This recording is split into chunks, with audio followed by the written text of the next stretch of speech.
কিয়ামতের বর্ণনা দিচ্ছেন যে কিয়ামত যখন হবে ফাইদা বারিকাল বাসার, আতঙ্কে মানুষের চোখ ধাঁধিয়ে যাবে কিয়ামতের সময়। কিয়ামতের একটা ফিচার শোনেন, কিয়ামত এমন সময় হুট করে হবে, কেউ থাকবে বাজারে, কেউ মাঠে, কেউ ঘাটে, কেউ অফিসে, কেউ রান্নাঘরে, কেউ ওয়াশরুমে, কেউ স্কুলে, কেউ কলেজে, কেউ বিজনেস মিটিং এ। যখন কিয়ামতের বিভীষিকা শুরু হবে ফাইদা বারিকাল বাসার, মানুষের চোখ ছানা বড়া হয়ে যাবে, চোখ ধাঁধিয়ে যাবে কিয়ামতের আতঙ্কে। ওয়াখাসাফাল কমার, চাঁদ এটা আলোহীন হয়ে যাবে, নিষ্ক্রিয় হয়ে যাবে। ওয়া জুমিআ আশ-শামসু ওয়াল কমার, চাঁদ সূর্য একটার সাথে একটা ধাক্কা লেগে মেসাকার হয়ে যাবে। কিয়ামতের বর্ণনা। ইয়াকুলুল ইনসানু আইনাল মাফার, সেদিন মানুষ বলবে পালাবার জায়গা কোথায়, পালাবো কোথায়। আইনাল মাফার, সেদিন পালানোর কোনো জায়গা আছে বলেন তো? আল্লাহ বলছেন ইয়াউমা তারাউনাহা তাযহালু কুল্লু মুরদিআতিন আম্মা আরদাআত ওয়া তাদউ কুল্লু যাতি হামলিন হামলাহা। কিয়ামতের অবস্থা এমন হবে যে কিয়ামতের বিভীষিকা যখন শুরু হবে, দুগ্ধপোষ্য বাচ্চাকে রেখে, বাচ্চাকে ফেলে দিয়ে মা দৌড়ে পালাবে। ব্রেস্ট ফিডিং মাদার যারা আছে, মানে যেই মা বাচ্চাকে দুধ খাওয়ায়, দেখবেন যে ওই বাচ্চাকে চোখের আড়াল করতে চায় না, কাছে কাছে রাখে না। কিন্তু কিয়ামতের বিভীষিকা এত ভয়ঙ্কর হবে, ওই মা দুধের বাচ্চাটাকে রেখে পালাবে। ওয়াতাদউ কুল্লু যাতি হামলিন হামলাহা, যত প্রেগন্যান্ট নারী আছে, 2 মাসের কনসিভ, 5 মাসের, 6 মাসের, 7 মাসের, half form baby, full form baby, মুহূর্তেই সব ডেলিভারি হয়ে যাবে ভয়ের চোটে। ওয়াতারান নাসা সুকারা ওমা হুম বিসুকারা ওয়ালাকিন্না আযাবাল্লাহি শাদীদ, মানুষগুলো পাগলের মতো দৌড়াবে, পাহাড়গুলো তুলার মতো বিক্ষিপ্ত পতঙ্গের মতো নিক্ষিপ্ত হতে থাকবে, ছুটতে থাকবে। মানুষরা বলবে আইনাল মাফার, কই পালাবো। আল্লাহ বলেন কাল্লা লা ওয়াসার, সেদিন কোনো ঠাঁই নাই কারো, কোথাও পালানোর জায়গা নাই। ইলা রাব্বিকা ইয়াউমা ইযিনিল মুস্তাকার, সেদিন ঠাঁই দিতে পারবে শুধু একজন, তিনি কে? কিয়ামতের দিন আল্লাহর সুশীতল আরশের নিচে 7 শ্রেণীর ব্যক্তিকে আল্লাহ তাআলা ছায়া দিবেন, যেদিন আল্লাহ, এটা ঠিক নয়, বরং উকসিমু বিয়াউমিল কিয়ামা, আমি কিয়ামত দিনের শপথ করছি। কিয়ামতের শপথ করতেছে কে? আল্লাহ। আচ্ছা, এরপর আল্লাহ তাআলা আবার বললেন ওয়ালা উকসিমু বিন নাফসিল লাওয়াম, আবার লা, লা মানে না, লা মানে কি? একটা দুটো শব্দ শিখে যান না আজকে। লা মানে কি? কোরআনে অনেক পাবেন এরকম লা।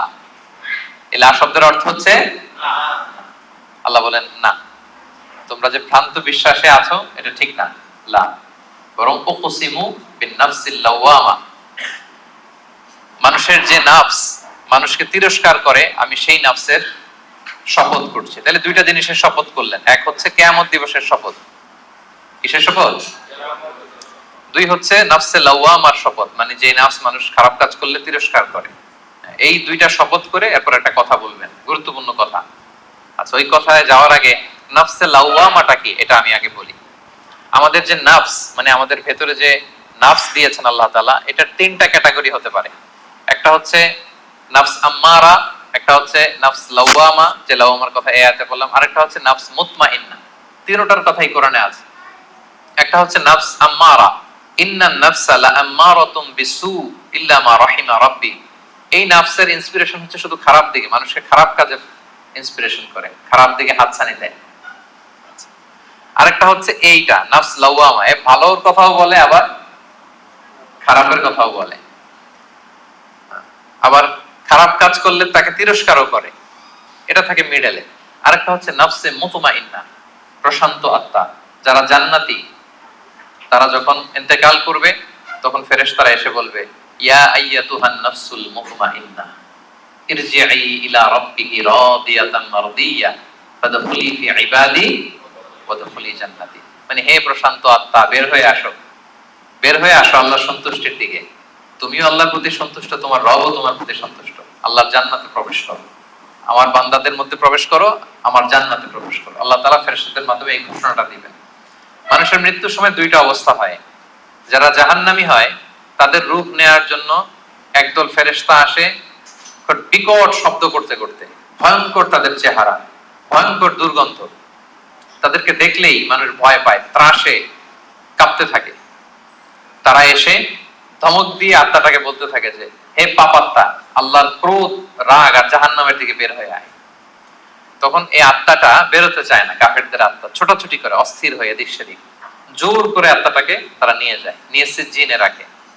আর যারা বিশ্বাসী, যারা আল্লাহওয়ালা, যারা ইমানদার, তাদের জন্য কাফনুন মিন আকফানিল জান্নাত, জান্নাত থেকে সাদা ধবধবে শুভ্র কাপড়ের একটা কাফন নিয়ে আসে ফেরেশতারা। হানুত মিন হানুতিল জান্নাত, জান্নাতের পেয়ালা যেখানে সুগন্ধি থাকে, এগুলো নিয়ে আসে। এসে খুবই আন্তরিক ভাবে আত্মাটাকে আহ্বান করে যে, হে পবিত্র আত্মা, আল্লাহর সন্তুষ্টির দিকে তুমি বের হয়ে আসো। বলতে দেরি ওই আত্মা স্মুথলি বের হয়ে যায়।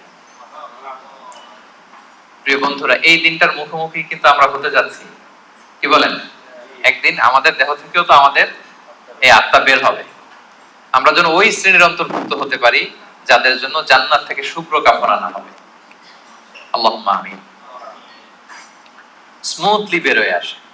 তাহলে তিনটা নফস, নফস আম্মারা খারাপ দিকে টেম্পটেশন করে, নফস লাওয়ামা ভালো খারাপ দুইটাই করে, তবে খারাপ করলে তাকে নিন্দা করে, আর হচ্ছে নফস মুতমাইন্না প্রশান্ত ইমানদার যে নফস শুধু ভালো কাজে মানুষকে আহ্বান করে। আমরা ওই নফস